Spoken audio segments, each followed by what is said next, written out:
Golden رنگ کے شرارے میں وہ دمک رہی تھی۔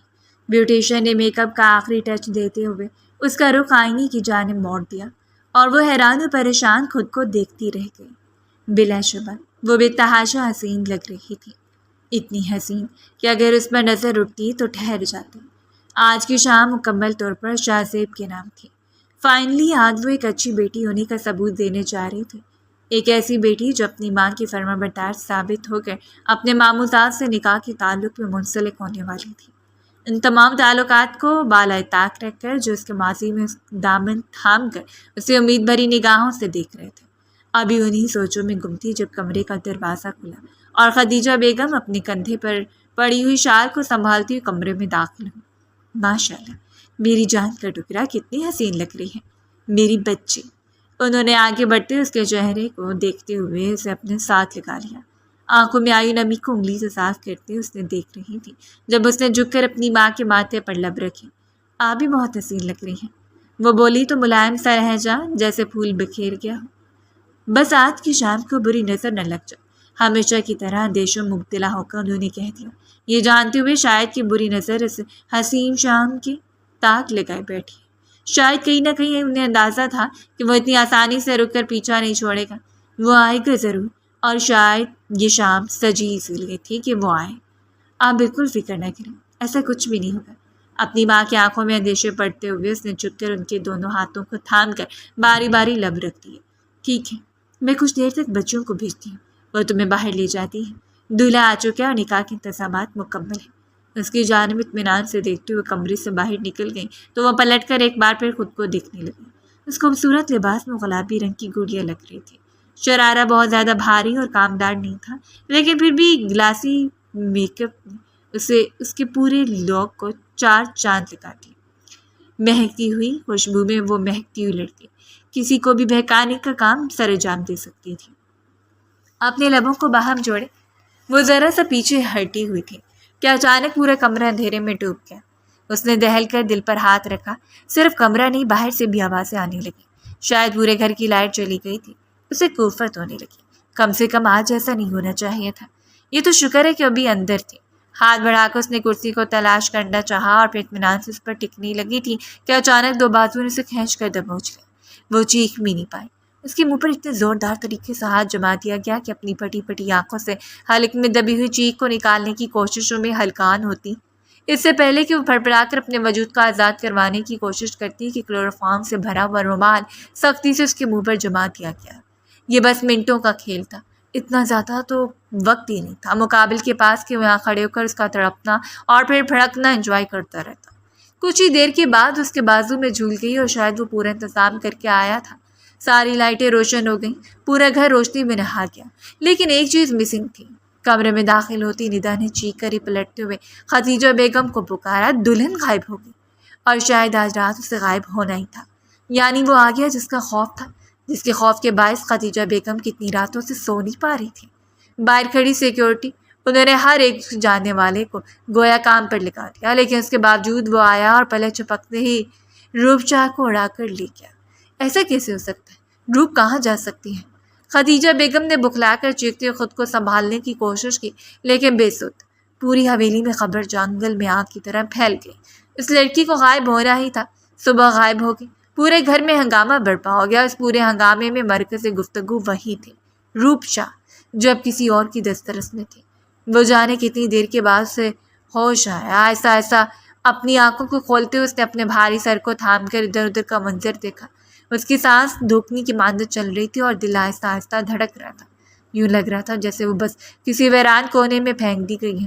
گردن گھما کر گر کر جائزہ لیتے ہوئے سارے حالات اس کی آنکھوں کے سامنے چلنے لگے اور بٹ سے آنکھوں کو کھول کر اپنے دکھتے ہوئے سر کو تھام کر بیٹھ گئی۔ وہ اس کمرے میں اکیلی تھی۔ کمرے کو نفاست سے بنایا گیا تھا، ہر چیز نہایت ترتیب سے رکھی ہوئی تھی، اور حیرت کی بات یہ تھی کہ مقابل نے صوفے کا انتخاب کیا اسے لٹانے کے لیے، اور نہ ہی بیڈ کا، بلکہ فرش پر ایک کونے میں لیٹی ہوئی تھی، اور وسر چہرے کے ساتھ جلدی سے اٹھتے ہوئے وہ خود کو سنبھالتی دروازے تک گئی۔ بغیر کچھ سوچے سمجھے اس نے دروازے کو پیٹنا شروع کر دیا۔ دروازہ کھولے، کوئی ہے باہر؟ اس کا لہجہ ٹوٹا ہوا تھا، لیکن آواز پھر بھی اونچی۔ کم سے کم آج رات وہ خود کو کسی کے رحم و کرم پر نہیں چھوڑ سکتی تھی۔ بےتابی سے تڑپتے ہوئے نہ جانے کتنی دیر وہ دروازے کو پیٹتی رہی، لیکن جیسے اس گھر میں اس کے علاوہ کوئی موجود تھا ہی نہیں۔ کافی دیر کے بعد تھکار کو دروازے کے ساتھ ٹیک لگا کر بیٹھ گئی۔ آنسو اس کی آنکھوں سے ٹوٹ ٹوٹ کر گر رہے تھے۔ یہ سب کیا ہو گیا اسے اندازہ ہی نہیں ہوا۔ کافی دیر گزرنے کے بعد کمرے کا دروازہ کھلا، اس نے سر اٹھا کر دیکھا اور پھر عزیہ سے آنکھوں کو بند کر لیا۔ اس کی ماں کے سارے خدشات ثابت ہوئے۔ اس کے سامنے کھڑے ہوا شخص اپنی چمکتے ہوئے نگاہوں سے اسے دیکھ رہا تھا۔ اس کے ماتھے پر بکھرے سنہرے بال اور چمکتے بادامی آنکھیں۔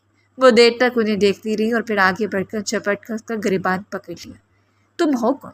تمہاری ہمت کیسی مجھے یہاں لانے کی؟ رو رو کر اس کا گلا بیٹھ چکا تھا، اپنے حلق سے بمشکل آواز نکل رہی تھی، لیکن مقابل نے نرمی سے اس کے بازوؤں کو جھٹک اسے خود سے دور کر دیا۔ میرے علاوہ کسی کو حق ہی نہیں ہے تو میں اپنے پاس رکھنے کا، وہ بولا تو دل فریب لہجے کا پورا کمرے میں پھیل گئی۔ اس کی خوشبو جو کہ روپ پر پہلی نظر اثر انداز ہو رہی تھی، اب مسکراتے ہوئے جھک کر اس کا چہرہ دیکھ رہا تھا اور روح بےتابی سے کامتی رہ گئی۔ خدا کا واسطہ ہے، آج میرا نکاح ہے، مجھے واپس لے جاؤ، میری ماں پریشان ہوگی۔ رحم کرو ایک اکیلی عورت پر جس کا اس کی بیٹی کے سوا کوئی نہیں۔ اپنے ہاتھ باندھ کر التجا کر رہی تھی، آنسو اس کی آنکھوں سے ٹوٹ ٹوٹ کر گر رہے تھے، جو کہ مقابل نے نرمی سے اس کے دونوں ہاتھوں کو تھاما اور پھر جھٹکے سے انہیں پشت سے لگا دیا۔ یہی تو تمہاری سب سے بڑی غلطی ہے کہ آج تمہارا نکاح ہے۔ دانت پیس کر وہ اس کے کان کے قریب کہرا رہا تھا، جبکہ اس کے لفظ پر وہ خود کو سنبھالے کھڑی تھی۔ نکاح سے پہلے کم سے کم تمہیں اپنی ماں سے اتنا تو معلوم کر لینا چاہیے کہ تم کس کی امانت ہو۔ وہ شخص یوں بات کر رہا تھا جیسے اس کی سر خرید غلام ہو، جبکہ اس کے سینے پر ہاتھ رکھ کر روپ نے اسے خود سے دور دھکیل دیا۔ بکواس بند کرو تم، میں تمہیں جانتی تک نہیں ہوں۔ اور اس نے آگے بڑھ کر اسے بازوؤں سے دبوچتے ہوئے اپنے قریب کھینچ لیا۔ جانتی نہیں ہو لیکن جان جاؤ گی، تم نے کہا نا آج تمہارا نکاح ہے۔ وہ اب اپنی بادامی آنکھوں میں خاص چمک لائے اسے دوبارہ گھور رہا تھا۔ تو پھر تیار ہو جاؤ، نکاح ہے تمہارا، لیکن اس بار دولہا بدل گیا ہے۔ اس کے سر پر بم پھوڑتے ہوئے اسے وہیں ساکر چھوڑے کمرے سے باہر نکلنے لگا، جب وہ لپک کر اس کے پیچھے دوڑتی چلی گئی۔ خدا کا واسطہ میری بات سنو، میں یہ نکاح نہیں کروں گی، اس نے صاف کہہ دیا تھا، جبکہ مقابل نے اسے خود سے دور دھکیل کر 2 قدم دور کر دیا۔ نکاح تمہیں کرنا پڑے گا، ورنہ نکاح کے بغیر بھی تم میرے پاس ہو، میں بہت کچھ کر سکتا ہوں جو میرا دل چاہے۔ لہجے میں عجیب سی خماری اور آنکھوں میں چمک بھرتے ہوئے اس نے کہہ تو دیا تھا، لیکن روپ جانتی تھی کہ اس نے اس بات کو کس طرح برداشت کیا۔ اپنے منہ پر ہاتھ رکھے پٹی پٹی نگاہوں سے اسے جاتا ہوا دیکھتی رہی، جو آنکھ دبا کر شرارت سے اپنے لبوں کو باہر ملا کر اسے دیکھتا کمرے سے باہر نکل کر سیڑھیاں پھلانگتا چلا گیا۔ اسے پلٹ کر کمرے میں دوڑنا شروع کر دیا۔ کوئی راستہ نہیں تھا، کوئی کھڑکی نہیں تھی کہ وہ یہاں سے فرار ہو جاتی، اور ویسے بھی جو شخص اتنی پلاننگ کے ساتھ اسے وہاں سے اڑا کے لے آیا، کیا وہ اتنا کچا کھلاڑی ہوگا کہ یہاں سے اس کے نکلنے کے لیے کمرہ بنا دے؟ ہرگز نہیں۔ کچھ دیر کے بعد ملازمہ ایک سرخ رنگین کامدار چادر وہاں رکھ کر گئی۔ ملازمہ نے چادر رکھتے سر اٹھا کر اسے دیکھا تھا۔ کچھ دیر کے بعد قاضی اور گواہان آنے والے ہیں، شاہ سائیں حکم ہے کہ تیار ہو جائے، بہت نرم لہجے میں کہتے ہوئے ملازمہ پلٹ کر جانے لگی کہ اس نے وہ شال اٹھا کر اس کی پشت پر دے ماری۔ جاؤ اور بتاؤ اپنے شاہ سائیں کو میں لعنت بھیجتی ہوں اس پر اور اس کی چیزوں پر، نہیں کرنا مجھے یہ نکاح۔ وہ چیخی، لیکن ملازمہ اسے نظر انداز کرتے کمرے سے نکل گئی اور جاتی ہوئی دروازہ بند کر گئی۔ اپنے ہاتھوں کو چہرے پر رکھے وہ پھوٹ پھوٹ کر رو رہے تھے۔ آخر کون سی قیامت اس پر برپا ہوگی؟ آج تک اس نے صرف ایک شخص کا نام سنا تھا، جہانگیر شاہ بخاری۔ جب سے وہ اپنی ماں کے ساتھ وہاں آئی تھی تب سے اس کی ماں کو بس ایک ہی دھڑکا لگا رہتا، جہانگیر شاہ کا۔ اس نے کبھی بھی اس شخص کو نہیں دیکھا۔ جب سے وہ حویلی چھوڑی تب سے ایک بار بھی پلٹ کر اس نے جہانگیر شاہ کو نہیں دیکھا، لیکن نہ جانے کیوں اس کا دل تڑپ تڑپ کر کہہ رہا تھا کہ یہ شخص جہانگیر شاہ تھا، وہی شخص جس نے تب تک تو اس کے ساتھ کوئی تعلق نہیں بنایا جب تک اسے اندازہ تھا، اور اب جب کہ ایک نئے تعلق بننے جا رہی تھی تو وہ شخص مسلط ہو کر اسے نکاح کرنے کے در پہ تھا۔ ابھی وہی نہیں سوچوں میں گھیری ہوئی تھی جب کمرے کا دروازہ کھلا۔ قاضی صاحب گوان کے ساتھ اندر داخل ہوئے۔ وہ بس پھٹی پھٹی نظروں سے انہیں دیکھتی رہی اور ان کے ساتھ ہی وہ داخل ہوا تھا، جس نے آگے بڑھ کر اپنے شال کندھوں سے اتارتے ہوئے اس کے اوپر ڈال دی۔ جھک کر شال کا کونا درست کرتے ہوئے اس کے کان کے قریب ہلکی سی سرگوشی کر کے، چیخو پکار کرنے اور کسی بھی طرح کی فضول بات کرنے سے پہلے سوچ لینا، تمہاری ماں کی زندگی اور تمہاری عزت دونوں میرے ہاتھ میں۔ اور اپنے دل کو مٹھی میں دبوچ کر اس نے سر اٹھا کر خونخوار نظروں سے شخص کو دیکھا جو قاضی صاحب کے قریب بیٹھ گیا۔ نکاح شروع ہونا تھا، یہ کوئی ڈرامہ نہیں تھا، یہ ایک حقیقت تھی اور بڑی بھیانک حقیقت تھی۔ وہ شخص اسے نکاح کر رہا تھا۔ قاضی صاحب نے کچھ دیر چند عربی کلمات پڑھے اور پھر اس کے بعد اجازت طلب کی۔ روپ شاہ دختر سید افتخار شاہ، آپ کا نکاح 5 لاکھ حق میں ہے۔ سید جہانگیر شاہ سے پڑھایا جاتا ہے کہ آپ کو یہ نکاح قبول ہے۔ کتنا دل چاہتا تھا اس کا کہ وہ چیخ چیخ کر انکار کرتے ہوئے سب کو بتائے کہ اسے یہ نکاح ہرگز بھی قبول نہیں ہے، لیکن وہ ایسا نہیں کر سکتی تھی۔ مقابل اس کے پہلو میں کھڑا تھا اور بڑی جاذبے سے اس کے کندھے پر بھرے ہوئے ہاتھ سے اسے باور کروا رہا تھا کہ کسی بھی طرح کی چالاکی کرنے کی کوشش نہ کرے۔ ایک بار، دوسری بار اور تیسری بار اس کے کندھے پر پڑے ہوئے ہاتھ کی گرفت بھاری ہوتی چلی گئی۔ اس نے فوراً اقرار کر لیا، اسے وہ شخص قبول تھا۔ اپنی آنکھوں کو بند کرتے اسے نکاح نامے پر دستخط گھسیٹے اور بیک گراؤنڈ سے ٹیک لگائی۔ بہت بڑی غلطی کر دی تم نے جہانگیر شاہ، تم شاید جانتے بھی نہیں ہو کہ تم نے کس سے ٹکر لی ہے۔ اپنے بالوں کو دبوچتے ہوئے کہتے جا رہی تھی، جانے بغیر کہ یہاں کوئی بھی ایسا نہیں ہے جو اس کے دکھ میں اس کا حامی و ناصر بن جائے، جس کا ساتھ دے سکے۔ یہ دنیا بہت مطلبی ہے، کسی مرتے شخص کو چھوڑ کر ان تمام ضروری کاموں میں لگ جائے گی جس سے عزت باقی رہے۔ سارے مہمان ایک ایک کر کے چلے گئے۔ وہ حسین شام جو بے حد حسین تھی سوگواریت میں ڈوب گئی۔ 24 گھنٹوں سے پہلے کوئی بھی رپورٹ نہیں لکھ سکتا، اور اپنی جانب سے خدیجہ بیگم نے سر توڑ کوشش کر دی، وہ نہیں ملی، نہ اس سے ملنا تھا۔ لوگوں میں سرگوشی ہونے لگی۔ کچھ لوگوں کا کہنا تھا کہ وہ شادی چھوڑ کر بھاگ گئی ہے کسی کے ساتھ، تو کچھ لوگ کہہ رہے تھے کہ اسے اغوا کر لیا گیا ہے۔ خواہ جتنے منہ اتنی بات، اور خدیجہ بیگم نے ساری باتوں کو نظر انداز کرتے ہوئے اس کا کمرہ چھان مارا، کہیں سے کوئی سراغ تو مل جاتا اس کی چلے جانے کا۔ ایک ابال ان کے اندر بھرا ہوا تھا، جانتی تھی اگر اس وقت ان کی اپنی بیٹی ان کے سامنے ہوتی تو شاید اس کا گلا دبا کر باہر دیتی۔ انہیں ہمیشہ لوگوں کے درمیان اپنی ریپوٹیشن اتنی عزیز تھی، کبھی بھی اپنے سر کو جھکا ہوا نہیں دیکھ سکتی تھی۔ اگر یہ جہانگیر کی چال تھی تو جہانگیر سے بھی بہت اچھی طرح نبٹ سکتی تھی، لیکن اس سے پہلے انہیں اپنی بیٹی کے متعلق کچھ جاننا تھا، اور شاید یہ بات ابھی سب سے کڑوی ثابت ہوئی کہ اس کی وارڈروب سے نکلنے والے لیٹرز، اس کی ڈائری پر لکھے ہوئے محبت بھرے پیغامات یہ ظاہر کر رہے تھے کہ اغوا نہیں کی گئی بلکہ اپنی مرضی سے گھر چھوڑ کر گئی۔ ملازمہ سب کے سامنے وہ تمام کاغذات اٹھا کر لے آئی، جسے دیکھنے کے بعد خدیجہ بیگم کی تو سانس ہی اٹک گئی۔ انہیں یقین ہی نہیں تھا کہ ان کی بیٹی ایسا قدم اٹھا سکتی ہے، جبکہ دوسری طرف ہر گھر کی پرانی ملازمہ، بلکہ اس نے بھی اس بات کی گواہی دی تھی کہ بیگم صاحبہ کے گھر سے جانے کے بعد چھوٹی بیگم صاحبہ کو ملنے کے لیے ایک لڑکا آیا کرتا تھا، اور اس کے ساتھ کافی دیر کمرے بند رہتی ہیں۔ وہ لڑکا کون تھا، کیوں آتا تھا، خدیجہ بیگم یہ تو نہیں جانتی تھی، ہاں مگر ان کی بیٹی کی وجہ سے اس سوسائٹی میں ان کی بنی بنائی عزت برباد ہو گئی۔ آج تک جس نام کو اونچا رکھنے کے لیے انہوں نے ہر ایک سے ٹکر لی، آج وہی نام بدنام ہو گیا۔ لوگ باتیں بنا رہے تھے، ہنس رہے تھے، مخول بازیاں کر رہے تھے، اور ایسے میں انہیں خود سے بس ایک عہد کرنا تھا، اگر کہیں کسی بھی جگہ پر انہیں روپ دوبارہ مل جاتی تو اس کی گردن دبا دیتی۔ جس وقت وہ کمرے میں داخل ہوا، وہ بیڈ پر ٹانگیں پھیلائے بیٹھی تھی۔ رو رو کر اس نے اپنی آنکھوں کو سرخ کر لیا۔ جوڑے سے نکلتے ہوئے بال گردن کے گرد لپٹے ہوئے تھے۔ جہانگیر شاہ نے ایک نظر اسے دیکھا اور پھر ہلکا سا مسکرایا، جبکہ اس کی مسکراہٹ کو زہر سمجھتے ہوئے اس نے بڑی مشکل سے نکلا تھا۔ مضبوط قدم اٹھاتے اس کے قریب آتا جا رہا تھا۔ وہ جانتی تھی یہ گھر نہیں ہے جہاں جہانگیر کو اسے لے جانا چاہیے تھا، بلکہ وہ گھر ہے جہاں وہ خود رہتا ہے۔ وہ اسے یہیں رکھنا چاہتا ہے، نہ جانے کیوں، اسے اس بات کا تو اندازہ نہیں تھا، لیکن جلدی سے بیڈ سے نیچے اتر کر اپنے دوپٹے کو وہیں چھوڑتی وہ جہانگیر کے سامنے آ کر کھڑی ہو گئی۔ ابھی اور اسی وقت مجھے گھر چھوڑ کر، آنکھوں میں دیکھ کر وہ پھٹکا رہی تھی، اور جہانگیر نے نرمی سے ہاتھ بڑھا کر اس کی ٹھوڑی کو چھو لیا۔ کیوں نہیں چھوڑ جاؤں گا، لیکن ابھی نکاح ہوا ہے، تھوڑی دیر اگر شوہر کے ساتھ گزار لیا جائے تو رومانٹک انداز میں ذرا سا مسکراتے ہوئے وہ شاندار سا مرد قدم قدم بڑھاتا اس کے قریب آ رہا تھا، اور جلدی سے دور ہوتے ہوئے دیوار کے ساتھ لگی۔ اگر آپ نے میرے ساتھ کچھ بھی ایسا ویسا کرنے کی کوشش کی تو میں آپ کا منہ توڑ دوں گی۔ اپنے منہ کا مکہ بنا کے، اپنے ہاتھ کا مکہ بناتے ہوئے اس نے ہوا میں لہرایا، اور جہانگیر نرمی سے اس کا ہاتھ پکڑ کر دیوار کے ساتھ لگا دیا۔ وہ اب اس کے سامنے کھڑی تھی، اور اس وقت اب سے شدت سے شرمندگی ہو رہی تھی کہ جلد بازی میں دوپٹہ اٹھانا ہی بھول گئی جو کچھ فاصلے پر رکھا ہوا تھا۔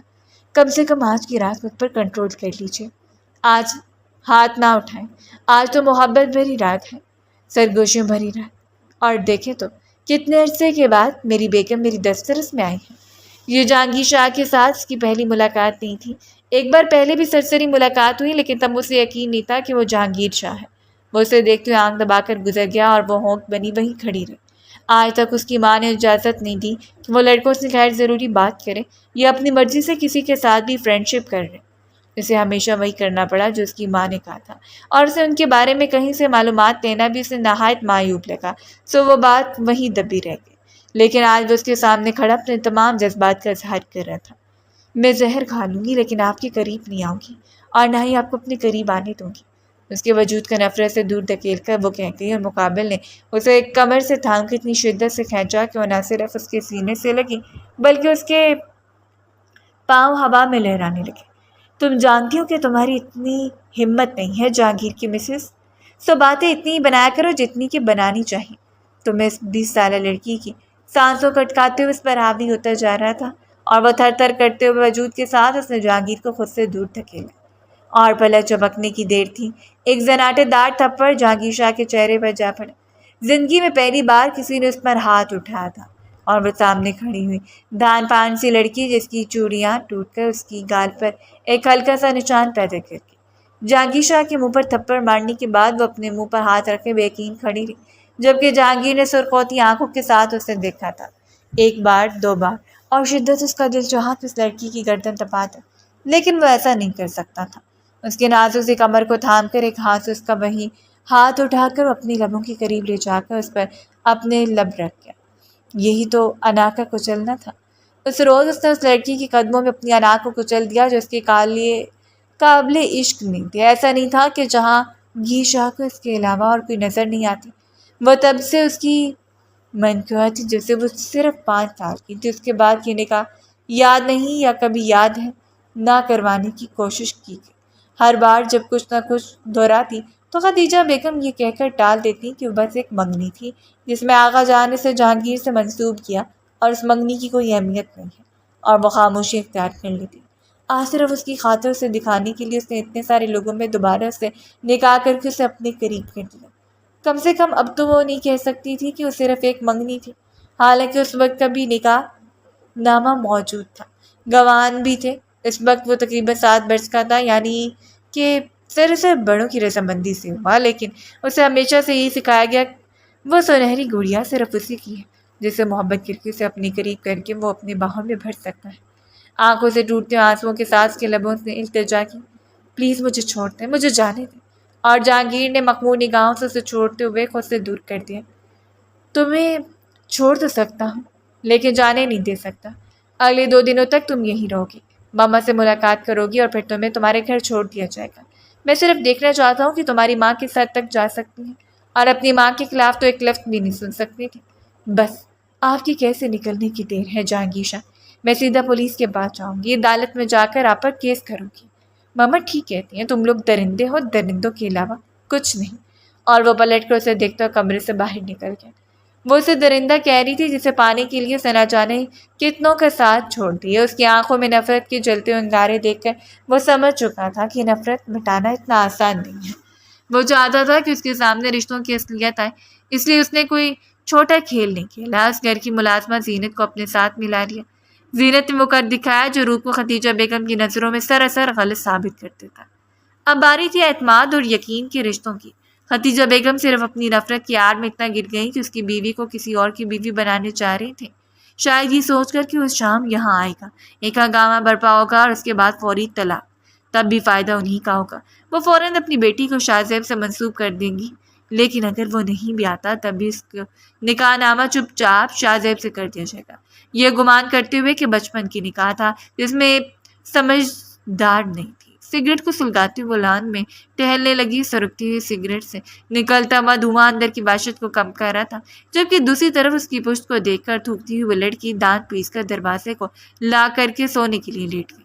اس کے اندر صرف نفرت تھی، اور نفرت، وہ بے تحاشا نفرت، کیونکہ یہ شخص اس کے باپ کا رشتہ دار تھا، وہ باپ جس نے بچپن میں اس کی ماں کو گھر سے نکال دیا اور آج تک پلٹ کر بھی نہیں دیکھا۔ اس کی ماں نے اپنی مظلومیت کے اتنے قصے سنائے تھے کہ اب اسے اپنے باپ سے بے تحاشا نفرت تھی۔ اس شخص کی شکل تک نہیں دیکھنا چاہتی تھی، اور یہ شخص جو زبردستی اس پر مسلط ہوا تھا، یہ شخص بھی کسی سے کم نہیں تھا، اس سے بھی چھٹکارا اتنا آسان نہیں تھا۔ صبح وہ بیدار ہو کر نیچے آئی تو ناشتے کی ٹیبل پر بیٹھا ہوا سربراہی کرسی کو سنبھالے ملازمہ اس کے آگے لوازمات رکھتی جا رہی تھی، اور وہ ایک ایک کر کے نفاست سے کھاتا جا رہا تھا۔ جب وہ سیڑھیاں اتر کر نیچے آئی۔ Welcome to my house wife.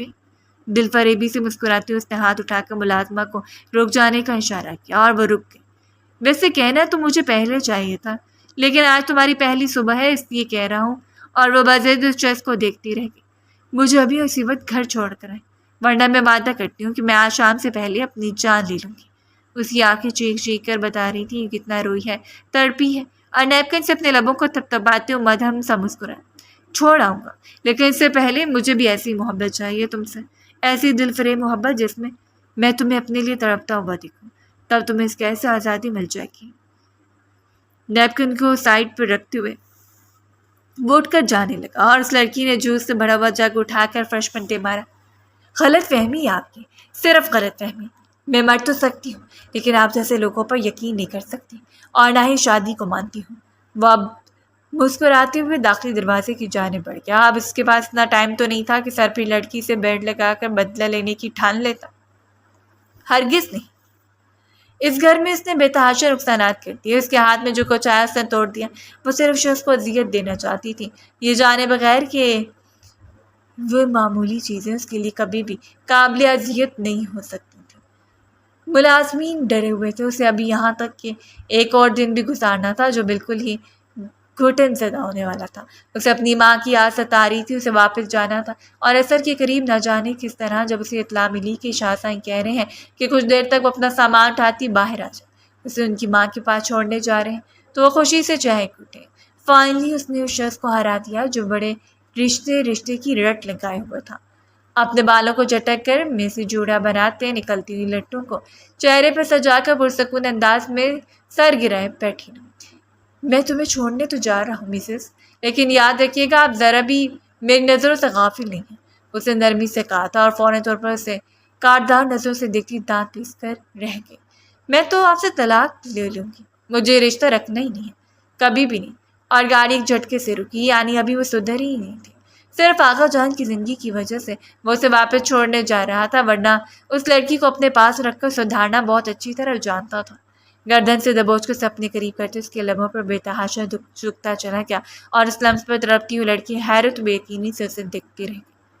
کافی دیر اپنے جنون کا نشانہ بنانے کے بعد اس نے آہستگی سے اسے چھوڑا۔ اب اگر دوبارہ اس لفظ لبوں تک آنے کی اجازت دی تو پھر سزا بہت طویل ہو سکتی ہے، سمجھی تم؟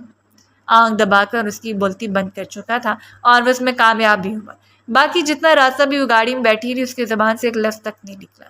اس نے مطلوبہ جگہ پر گاڑی روکی، بغیر اسے دیکھے وہ گاڑی سے اتری اور بے ہنگامہ اندر کی طرف دوڑتی چلی گئی۔ اسے لگا تھا کہ اس کے واپس آنے پر گھر میں ایک ہنگامہ برپا ہو جائے گا، خوشی کی شادیانے بجیں گے، اس کی ماں بے تحاشا خوش ہوں گی، لیکن وہ جو ہی اچھل کر اپنی ماں کے گلے سے جا لگی، اس کی ماں کا زناٹے دار تھپڑ اس کے چہرے کو سر کر گیا۔ اسے بالوں سے دبوچ کر دور کیے کھڑی تھی۔ کتنی گھٹیا لڑکی، اپنے باپ کی خصلتوں کو اختیار کر لیا تم نے۔ تم ہوتی کون ہو میرے اصولوں کو ٹھکرانے والی؟ گھر میں ملازمین بھی موجود تھے، اور سب سے بڑی بات کہ اس کے ماموں کی فیملی بھی آئی ہوئی تھی، جن میں شاہ زیب بھی تھا، جس کے ساتھ اس کی ماں اس کا رشتہ کرنے جا رہی تھی۔ میں نے کچھ نہیں کیا ماما، پلیز میری بات تو سنیں، اپنے کانپتے ہوئے ہاتھوں کے ساتھ متواتر کہتی جا رہی تھی، لیکن اس کی بات سننے کا کوئی ارادہ نہیں تھا۔ اس روز پہلی بار سے اپنی حیثیت کا اندازہ ہوا۔ خدیجہ بیگم نے اسے بری طرح مارا، اتنی شدت کے ساتھ اس کے چہرے پر نشانہ ہاتھ بائے ہاتھ تک کہ اس کے ماموں اور موانی بھی بیٹھے رہے۔ سب لوگ اسے بد کردار تصور کر رہے تھے، ایک ایسی لڑکی جو ہر حدود کو بھلانگ کر کسی کے بازوؤں میں جا بسے۔ خدیجہ بیگم کی کہنے پر اسے گھسیٹ کر کمرے میں پھینک دیا گیا۔ یہ کوئی پہلی رات نہیں تھی جب اس طرح کا ڈرامہ برداشت کر رہی تھی۔ بچپن میں نہ جانے کتنی راتیں اس کی چھوٹی سی غلطی کے سبب یوں ہی کھڑے کھڑے گزر گئی۔ خدیجہ بیگم اسے سخت سے سخت سزائیں دیتی، اتنی طویل سزائیں کہ گھبرا کر بے ہوش ہو جاتی، لیکن انہیں رحم نہ آتا، اور سزائیں جانے کتنے دنوں تک چلتی رہتی، مانگنے نہ لگ جاتی، اور ابھی ایسا ہی ہوا تھا۔ آج کتنے عرصے کے بعد وہ بالغ تھی، عاقل تھی، ایک رشتے میں منسلک ہو چکی تھی، اور اس کی ماں تھی کہ اسے یقین ہی نہیں تھا۔ شام تک اپنی ماں کا انتظار کرتی رہی، لیکن کوئی نہیں آیا۔ شام کے قریب شاہ زیب اسے کھانا دینے کے لیے، میں جانتا ہوں پھوپھا نے تمہارے ساتھ اچھا نہیں کیا، لیکن میں انہیں سمجھاؤں گا۔ اس کے سامنے کھانے رکھتے ہوئے اس کا دلکش چہرہ دیکھ رہا تھا، اور پہلی بار اس یوں ہی پلکیں جھکائے بیٹھی۔ اب اس میں اتنی بھی ہمت نہیں بچی تھی کہ وہ رو دیتی۔ اس شخص سے نفرت مزید بڑھتی جا رہی تھی، جس شخص کی وجہ سے اتنا سب کچھ ہوا۔ اس کی ماں اسے نفرت کر رہی تھی اور نفرت میں تھی، اور اسے ابھی بھی یہ لگتا تھا کہ اس کی ماں نے اتنا سب کچھ برداشت کیا اور یہ اسی کا نتیجہ ہے۔ بس کرو روپ، پلیز۔ اس کی آنکھوں سے گرتے آنسوؤں کو صاف کرتے مقابل نے اس کے دل کو، چہرے کو دیکھا اور چھوٹے چھوٹے نوالے بنا کر حلق سے اتارنے لگی۔ انسان بھی دنیا کی بے بس ترین مخلوق ہے، نہ جانے کتنے روڑے اس کی راہ میں اٹکا دیے جائیں، پھر بھی کسی نہ کسی طرح خود کو تسلی دے کر اس قابل بنا لیتا ہے کہ چند گھنٹے گزار سکے، شاید اسی لیے کہ اسے معلوم ہے اسے اس دنیا میں رہنا ہے، انہی حالات سے لڑنا ہے، جینا ہے اور جینے کے بعد مرنا ہے، اور اس نے بھی ایسا ہی کر لیا۔ اگلے دن ناشتے کی ٹیبل پر اس نے اپنی ماں کے دونوں ہاتھوں کو تھام لیا۔ پلیز میری بات سنیں، میرا کوئی قصور نہیں ہے۔ خدیجہ بیگم اس کا سوگوار چہرہ دیکھتی رہی۔ وہ خط جو تمہارے کمرے سے ملیا اور ملازمہ کی گواہی، وہ سب کچھ کیا تھا؟ انہوں نے جلد بازی میں آ کر ملازمہ کو بھی نوکری سے نکال دیا، اسی لیے اب ایسا کچھ بھی نہیں بچا تھا اس سے کنگال کا وہ سچ تک پہنچ پاتی۔ میں آپ کو قسم اٹھا کر بتا رہی ہوں کہ میرا کسی کے ساتھ کوئی چکر نہیں ہے، میں نے کسی کو بھی اپنے قریب آنے کی اجازت نہیں دی، کسی سے کوئی رشتہ نہیں ہے میرا۔ اپنی آنکھوں میں آنسو بھر کر وہ انہیں یقین دلا رہی تھی اور اس پر ایک نظر ڈال کر خدیجہ بیگم نے رخ پھیری۔ ٹھیک ہے، مان لوں گی اگر تم شاہزیب کے ساتھ نکاح کر لو، اگر تم چاہتی ہو کہ میں تمہارا یقین کروں تو تمہیں ہر صورت جلد سے جلد شاہزیب سے نکاح کرنا ہوگا۔ اور اس نے جھٹکے سے خدیجہ بیگم کے ہاتھوں کو چھوڑ دیا۔ اس کے اندر کچھ ٹوٹ کر ریزہ ریزہ ہو گیا۔ اب انہیں کیا بتاتی کہ وہ ایک شخص سے نکاح کر کے آئی ہے، وہ شخص جو ایک بار پھر اس کا حکمران بن بیٹھا ہے۔ اپنی سرخ آنکھیں اٹھا کر اس نے خدیجہ بیگم کو دیکھا۔ بولو، نکاح کرو گی نا تم شاہزیب سے؟ بتاؤ مجھے۔ وہ اسے جھنجھوڑتے پوچھ رہی تھی اور انہیں دیکھتی وہ 2 قدم دور ہوئی۔ میں کروں گی، لیکن اس سے پہلے آپ کو مجھے ایک حقیقت بتانی ہوگی، سچ اور بالکل سچ، اس کے علاوہ میں کچھ نہیں سنوں گی۔ اپنے لہجوں کو مضبوط کرتی ہوئے اپنی ماں کی آنکھوں میں دیکھ رہی تھی اور خدیجہ بیگم چونکی۔ آپ مجھے بتائیں گی کہ اب بچپن میں میرا نکاح جہانگیر شاہ سے ہوا تھا؟ اور اس نے کہا۔ میں آپ کی رضامندی میں شامل تھی۔ اور آپ نے؟ کاردار لہجے میں وہ خدیجہ بیگم سے پوچھ رہی تھی اور پہلو بدل کر رہ گئی۔ میں تم سے سلسلے میں بات نہیں کری۔ انہوں نے بات کو بدلنا چاہا۔ آپ مجھے ہر صورت جواب دینے کی پابند ہیں، آپ وعدہ کر چکی ہیں۔ وہ بھی اپنی بات پر اٹک رہی۔ اس وقت تم صرف اپنے اور شاہزیب کے نکاح کے بارے میں سوچو۔ انہیں پھر بھی شاہزیب کا خیال تھا، وہ کبھی بھی افتخار شاہ کو جیتنے نہیں دے سکتی تھی۔ وہ جانتی تھی کہ ان کی بیٹی ان کے دل کا سکون اور آنکھوں کا چین، اور اسی بیٹی کو بغاوت کی بنیاد بنا کر وہ انہیں توڑنا چاہتے تھے۔ میں جو کچھ آپ سے پوچھ رہی ہوں، اگر اس کا جواب آپ مجھے ٹھیک نہیں دیں گی تب تک میں کچھ نہیں کروں گی۔ وہ بھی اپنی ضد پر اڑی رہی، 1 انچ میں پیچھے نہیں ہٹی اور مجبوراً خدیجہ بیگم کو اقرار کرنا پڑا۔ ہاں، اس وقت تمہارا اور جہانگیر کا نکاح ہوا تھا، لیکن یہ نکاح بالکل بے بنیاد ہے، اس کی کوئی حیثیت نہیں ہے۔ تم اب شاہزیب سے نکاح کر سکتی ہو۔ اور وہ دکھ سے اپنی ماں کو دیکھتی رہی۔ نکاح پر نکاح کروانے جا رہی تھی اس کی ماں۔ اگر وہ انہیں اس وقت بتا دیتی کہ ایک بار پھر وہ جہانگیر شاہ سے نکاح کر کے آئی ہے تو شاید سے زہر کی گولیاں دے کر ہمیشہ کے لیے ختم کر دیتی یا پھر زندہ جلا دیتی، ان سے کچھ بھی بعید نہیں تھا۔ تو اس وقت خاموشی بہتر تھی۔ وہ نہیں جانتی تھی آگے کیا ہوگا، بس اس نے خاموشی اختیار کر لی۔ اسے بڑی دانش مندی سے اس مسئلے سے نکلنا تھا جس مسئلے کا حل رونا نہیں تھا۔ جس طرح ہر مرد کی زندگی میں ایک پسندیدہ عورت ہوتی ہے، بالکل اسی طرح افتخار صاحب کی زندگی میں بھی ایک پسندیدہ عورت نے جنم دیا، اور وہ پسندیدہ عورت خدیجہ بیگم تھی جو ایک مڈل کلاس سے تعلق رکھتی تھی۔ افتخار صاحب نے جانے کس طرح انہیں دیکھا اور یہ محبت ذرا ذرا اثر تھا۔ آخر ایک روز انہیں گھٹنوں کے بل بیٹھ کر خدیجہ بیگم سے اقرار کرنا پڑا کہ وہ ان سے محبت کرتے ہیں، اور وہ لڑکی بھلا کس طرح اپنی قسمت پر نازہ نہیں ہو سکتی تھی کہ ایک شخص نے سارے جہاں کو چھوڑ کر اسے اپنانے کی بات کی۔ ان دونوں کی باہمی رضامندی سے نکاح ہوا اور خدیجہ بیگم افتخار صاحب کی دلہن بن کے ان کے گھر میں آ گئی۔ لیکن اس گھر میں آنے کے بعد ان کے چال چلن اور طریقے بالکل بدل گئے۔ وہ اپنے آپ کو ایک مہارانی تصور کرتی تھیں اور ساری حویلی پر حکومت کرنا چاہتی تھیں، حالانکہ بالکل بے بنیاد تھا۔ اس حویلی پر سب سے پہلا حق جمشید شاہ کا تھا۔ جمشید شاہ یعنی روپ کے تایا آغا جان ضعیفی کا شکار ہوتے جا رہے تھے، اور سب سے زیادہ جمشید شاہ کا ہی حکم چلتا کیونکہ آنے والا سرپنچ وہی تھا۔ اس کے بعد افتخار شاہ کی باری تھی، لیکن ان کی بیوی نے آج تک آہستہ آہستہ ان کے کان بھرنے شروع کر دیے۔ ایک جنگ، دوسری جنگ، تیسری جنگ، وہ اپنے بھائیوں سے جنگ بناتے چلے گئے اور وہ عورت صرف اپنا فائدہ ڈھونڈتی رہی۔ جس روز انہیں اس بات کا احساس ہونے لگا کہ صرف خدیجہ بیگم کا کہنا مان کر وہ بغاوت کی طرف جا رہے ہیں، تب انہوں نے سب کچھ ماننے سے انکار کر دیا۔ خدیجہ بیگم کے تقاضے بالکل ہی عجیب تھے۔ وہ صرف ان ساری چیزوں پر حکومت کرنا چاہتی تھی، اس کے علاوہ کچھ نہیں۔ اور افتخار صاحب اور دونوں کے درمیان اس بات کو لے کر باہمی چپکلش بڑھنے لگی، حتیٰ کہ انہیں ایک نفیس سی بیٹی سے بھی اللہ نے نوازا، لیکن اس کے باوجود ان کے درمیان معاملات بگڑتے چلے گئے۔ اور پھر ایک روز ایک شاندار سے فنکشن کے دوران روپ کے باپ نے روپ کی ماں کو بھی بھر مجمع میں طلاق دے دی۔ اپنی بیٹی کو سینے سے لگا کر وہاں سے نکلتی چلی گئی۔ آج تک صرف اس بات کا بدلہ لینے کے لیے افتخار صاحب کے مد مقابل کھڑی تھی۔ ہر صورت ان کے خلاف 1 انچ میں اگر کوئی ان کے قریب جانے لگتا تو اس شخص سے دشمنی پال لیتی۔ اور افتخار صاحب کی سب سے بڑی کمزوری تھی ان کی بیٹی۔ ان کی بیٹی کو ان کے خلاف مہرہ بنا کر پیش کیا جا رہا تھا، جو سراسر ذلیل کا سب سے آخری درجہ تھا۔ آج بھی وہ بات جاری ہے۔ ختیجہ بیگم سے محبت کرتی ہیں کیونکہ وہ ان کی کوکھ سے پیدا ہوئی ہے، اور اس سے نفرت کرتی ہیں شاید کیونکہ وہ جہاں افتخار صاحب کی بیٹی ہے۔ مار پیٹ، گالم گلوچ، اونچا بولنا، یہ سب کچھ اسے ایک نفسیاتی مریض کی طرح دباتا چلا گیا، اور وہ دبتی چلی گئی۔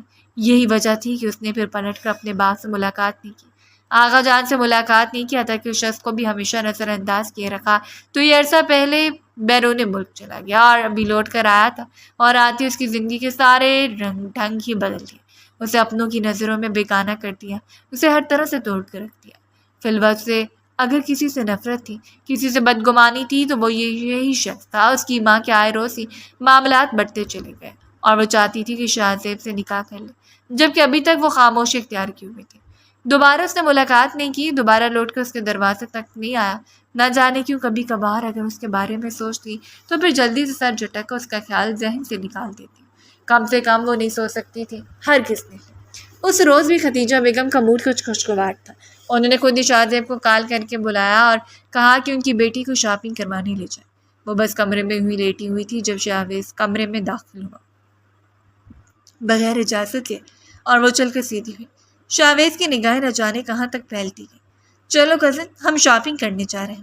ہاتھ کی چٹکی بجاتے اسے کھینچ کر بیڈ سے اتارنے لگا، لیکن اپنی ادھوری بات کو مکمل کرنے کی کوشش کرتی رہ گئی۔ لیکن شاہویز نے اسے حسین جوڑا نکال کر دیا۔ اپنے کپڑوں کو تھامتے ہوئے تیار ہونے چلی گئی۔ کچھ دیر کے بعد تیار ہو کر نیچے۔ شاہویز نہ جانے کتنی دیر اسے دیکھتا رہا۔ آج اس کی آنکھوں میں ایک عجیب سی چمک تھی، ایک ایسی چمک جو کسی کی بھی نگاہوں کو خیرہ کرتے، لیکن نہ ہی ختیجہ بیگم اس کی آنکھوں کی چمک کو سمجھ پائی اور نہ ہی وہ سمجھ سکتی تھی۔ اس معصومیت کے ساتھ ہنستے کھیلتے اس کے ساتھ گاڑی میں آ کر بیٹھ کے گاڑی کو موڑتے اس کے ساتھ ہلکی پھلکی باتیں کرتا جا رہا تھا۔ کبھی کبھی باتیں کبھی بے باکی کی جانب بڑھنے لگی تو وہ فوراً سے ٹوکتے تھے۔ اگر اسے معلوم ہوتا کہ اس روز کی زندگی میں کون سا ہنگامہ جنم لینے والا ہے تو وہ کبھی بھی شاہویز کے ساتھ باہر نہ نکلتی۔ شاہویز نے گاڑی ایک شاندار ہوٹل کے سامنے روکی۔ ہم یہاں کیوں آئے ہیں؟ اسے عجیب نظروں سے ادھر ادھر کا جائزہ لیتے ہوئے کہہ دیا، اور شاہویز دلکشی سے مسکرائے۔ یا میں نے تمہیں کسی خاص شخص سے ملوانا ہے، اور اب اس کے ہاتھ تھامے سیڑھیاں چڑھتا جا رہا تھا۔ خاص شخص؟ یعنی کہ اس نے بات کو دانستہ طور پر دور چھوڑ دیا۔ میں یہاں تمہیں کسی سے ملوانا چاہتا ہوں۔ وہ جیسی ہوٹل کمرے میں داخل ہوئی تھی، اس نے شاہ زیب کی بدلتی ہوئی رنگت کو دیکھا، اس کے بدلتے ہوئے لہجے اور نیت کو دیکھا۔ کمرے کا دروازہ بند کر کے شاہ زیب اس کی جانب بڑھا اور کام کر 2 قدم پیچھے ہٹے۔ تم جیسی لڑکی مجھے کس طرح ٹھکرا سکتی ہے؟ میں تمہارے لیے بڑے بڑے خواب دیکھے تھے۔ اس کی جانب لالچ سے دیکھتے ہوئے کہتا جا رہا تھا، اور تھر تھر کانپتی ہوئی دیوار کے ساتھ لگی۔ نہیں، مجھے جانے دے شاہ زیب، کیا کریں؟ اس نے شخص کے پاس بھی اچھا خاصا وقت گزارا تھا، لیکن وہ ایک بار بھی یوں اس کے قریب نہیں آیا جس طرح شاہ زیب جھپٹ کے اسے دبوچنے کی کوشش کر رہا تھا۔ میں تمہیں جانے دوں گا، لیکن تب جب تم مکمل طور پر میری بن جاؤ گی۔ اس کی آنکھوں سے لالچ ٹپک کر گر رہا تھا۔ وہ اسے دونوں ہاتھوں سے تھام کر دیوار کے ساتھ لگاتا بے بس کرتا جا رہا تھا۔ آخر تم ہوتی کون ہو مجھے ٹھکرانے والی؟ مجھ سے نکاح کرنے سے پہلے تمہیں سوچنا پڑا، ایسا تو ممکن ہی نہیں ہے۔ ایک چھوٹی سی بات کو سر پر سوار کے وہ شخص اس پر مسلط ہوتا جا رہا تھا، اور اسے کھینچ کے خود سے دور کرتے وہ بری طرح تڑپ رہی تھی، چیخ رہی تھی۔ زندگی میں پہلی بار وہ کسی کو التجا مدد کے لیے پکار رہی تھی۔ جہانگیر ہو، لیکن کوئی بھی ہو جو آ جائے، اور تبھی دھاڑ سے دروازہ کھلا۔ یہ سوچ سمجھی پلاننگ تھی یا پھر جو بھی، لیکن اس وقت اس ہوٹل پر ایک شدید ریڈ پڑا۔ میڈیا، پولیس والے، جانے والے۔ اس نے فوراً اپنے سر کو اسکارف میں چھپا لیا۔ لوگوں کا ایک جم غفیر اندر داخل ہوا، ہر طرف کھلے کیمرے، عجیب سے سوالات۔ اس کے بعد میڈیا میں کافی عزت تھی۔ وہ شاہ خاندان کی بیٹی تھی۔ اس سے پہلے کہ وہ وہاں گر کر مر جاتی، کسی نے اسے کھینچ کر اپنے قریب کیا اور بالکل اسی طرح نکال کر سینے سے لگائے وہ اسے اس قیامت کے اس منظر سے باہر نکال کر لے آیا تھا۔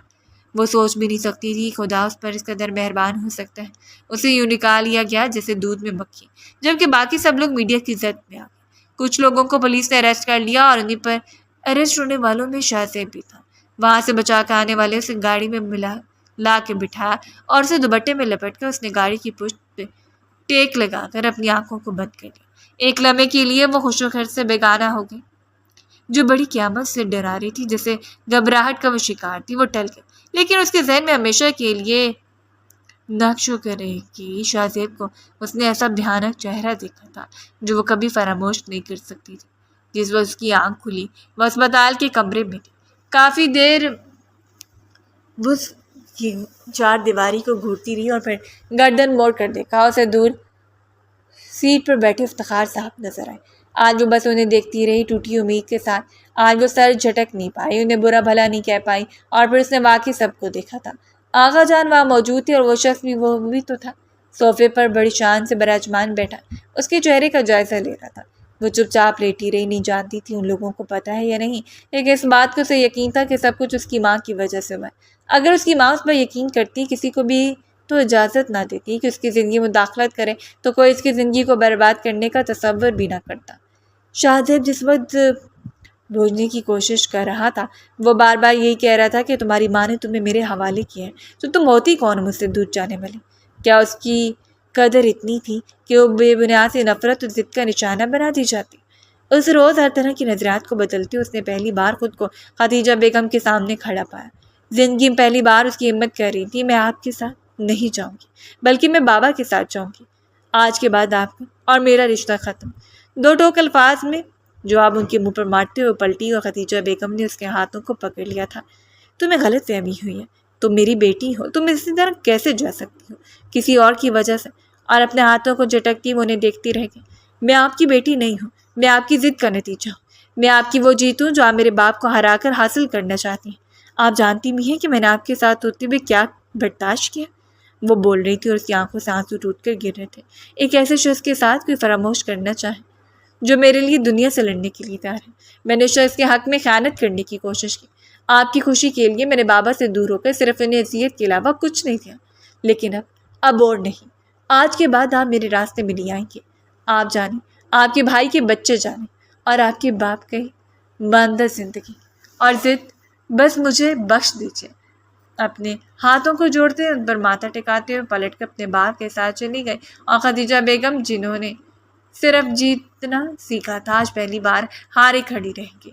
بات سے شاہ زیب کی تو جہانگیر اسے ہرگز بھی چھوڑنے والوں میں سے نہیں تھا۔ اس نے غلطی نہیں کی تھی، اس نے گناہ کیا تھا، اور اس گناہ کی سزا جہانگیر شاہ جب تک زندہ رہتا اسے دیتا رہتا۔ اگر اس کی ہمت کیسی ہوئی کہ جہانگیر شاہ کی بیوی کو ہاتھ لگانے کے بارے میں بھی سوچے؟ اس کی بیوی تھی، چاہے اسے دور تھی، لیکن اس کا غرور تھی جو اس کے ماتھے پر چمکتا ہوا اچھا لگتا تھا۔ اب کچھ حق بنتا تھا کہ لڑکی سے ناراض رہتا، جس کی جلد بازیوں اور بدگمانیوں نے سارے معاملے کو خراب کر دیا۔ حویلی میں واپس آنے کے بعد اس کا پرتپاک طریقے سے استقبال کیا گیا۔ حویلی میں تو جیسے ہنگامے اور روشنی لوٹ آئی۔ ان کی شہزادی لوٹ آئی تھی، اس کے آغا جان، اس کی دادی، اس کا باپ، حتیٰ کہ اس کا باپ پہ سب لوگ تو اس کے علاوہ اٹھاتے تک نہ تھے۔ وہ جمشید صاحب کی بہو تھی، وہ بھی اس سے بے تحاشا محبت کرتے تھے، ان کے اکلوتے بیٹے کی ہونے والی بیوی۔ اگر کوئی اس کی جانب سے غافل ہو کر بیٹھا تھا تو وہ وہی شخص تھا جس کا وہ ہر پل انتظار کرتی رہتی۔ میں اس کے راستے میں آنکھیں بچھا کر بیٹھی رہتی، اس سے ملنا چاہتی تھی، صرف ایک بات سے ملاقات کرنا چاہتی تھی، لیکن ایک گھر میں رہنے کے باوجود وہ اس سے بات تک نہیں کرتا۔ اس دن وہ چھت پر ہی تھا جب کوشش کرتے ہوئے چھت پر آئی، اور پھر تڑپتے ہوئے آگے بڑھ کے اسے کمر سے تھام کے اپنے چہرے کو اس کی پشت سے نکال لیا۔ جہانگیر شاہ وہیں ساکت کھڑا رہ گیا، اس کے مخملی ہاتھوں کو دیکھتا مبہم سا مسکرا کر جھکنے لگا۔ چھوڑو مجھے روپ، اس کے ہاتھوں کو چھڑوا کر اس نے کہا، لیکن اونچی پونی ٹیل میں لہراتے بالوں کے ساتھ اس کے سینے سے لگ کر کھڑی رہی۔ کافی کوشش کے بعد جہانگیر نے ہار مان لی اور پھر اس کا چہرہ اپنی جانب موڑ کر دیکھا۔ بڑی بڑی سنہری آنکھیں اب بھیگنے لگی تھیں، اور انہیں آنکھوں میں تو وہ آنسو نہیں دیکھ سکتا تھا۔ پہلے تو تھوڑا روئی ہو، جب مزید مجھ پر ستم کریں۔ بڑی جاذبے سے اس کی آنکھوں میں دیکھتا ہوں ہلکا سا منمنایا، اور روپ نے اپنی آنکھوں میں آئے ہوئے آنسوؤں کو غائب کرتے ہوئے اس کے دونوں ہاتھوں کو پکڑ لیا۔ اب تو معاف کر چکی ہے نا؟ وہ پوچھ رہی تھی، اور مقابل نے تڑپ کر اس کے چہرے کو تھامتے ہوئے بڑی نرمی سے اس کے لبوں سے لب جوڑتے۔ آہستہ آہستہ لبوں کا ٹکرانا تھا اور دونوں کی بڑھتی ہوئی دھڑکنیں ایک ہی تال پر دھڑکنے لگیں۔ دکھ رہے سانسوں کے ساتھ وہ پورے ماحول کو بہکانے کی حیثیت رکھتے تھے، اور روح کو یوں لگ رہا تھا جیسے وہ اس شخص کی دسترس میں مر جائے گی۔ اس کا نام سسک کس قدر جان لیوا تھا صرف وہی جانتی تھی۔ سو مٹھی میں اس کی شرٹ کو دبوچ کر کانپتی کھڑی رہی۔ جب جہانگیر نے نرمی سے اسے خود سے دور کر دیا، آغا جان سے بات کر رہا ہوں رخصتی کے لیے، آپ اتنا جلدی نہیں ماننے والا، خود اپنی شدتوں سے بحال ہو کر مناؤ گی تب مانوں گا۔ اس کے سرخ چہرے کو مزید سرخ کرتے مسکرا کر اسے دیکھ کر شرمانے پر مجبور کر گیا۔ جب ایک نظر سے دیکھنے کے بعد وہ پلٹ کر وہاں سے دوڑتی چلی گئی۔ اس روز نے آغا جان سے بات کی اور آغا جان اور باقی گھر والے تو گویا انتظار کر رہے تھے۔ ان دونوں کی جانب سے رضامندی کا افتخار صاحب نے اس سے پوچھا تو اس نے مسکراتے ہوئے سر جھکا لیا۔ اسے اور کیا چاہیے تھا؟ اتنا حسین شخص کی دسترس میں آ رہا تھا، آج تک اس کی مانگ صرف نفرت کرنا سکھایا، لیکن اب آ کر اسے حقیقت معلوم ہوئی تھی۔ خدیجہ بیگم کی بدقسمتی تھی کہ ان کی محبتیں وہ حاصل نہیں کر پائی، اور اب ان کی طرح وہ بدقسمت نہیں ہونا چاہتی تھی۔ وہ اس علاقے کی سب سے شاندار شادی تھی۔ پورا مہینہ شادی کی تیاریاں زور و شور سے جاری تھیں اور پورے علاقے کو انوائٹ کیا گیا۔ شاہ حویلی کو اس طرح سجایا گیا کہ دیکھنے والا بس دیکھتا رہ جاتا، اور ساری حسین دلہن کے تو رنگ ہی نرالے تھے۔ بیش بہا قیمتی اور بھاری جوڑا زیب تن کیے وہ ایک بار پھر عروسی لباس میں دمک رہی تھی، لیکن اس بار ایک حسین سی مسکراہٹ اس کے لبوں پر رقص کر رہی تھی۔ سرخ ہوتی آنکھوں کے ساتھ اس نے خود کو دیکھا اور پھر ذرا سا گھوم کر اپنے لباس کو وہ کسی تخت سے اتری ہوئی شہزادی لگ رہی تھی جس کا شہزادہ اس کا منتظر ہو۔ آپ انتہا سے زیادہ پیاری لگ رہی ہیں، بیوٹیشین کی جانب سے کمپلیمنٹ مل پر مسکراتے ہوئے سر جھکا گئی۔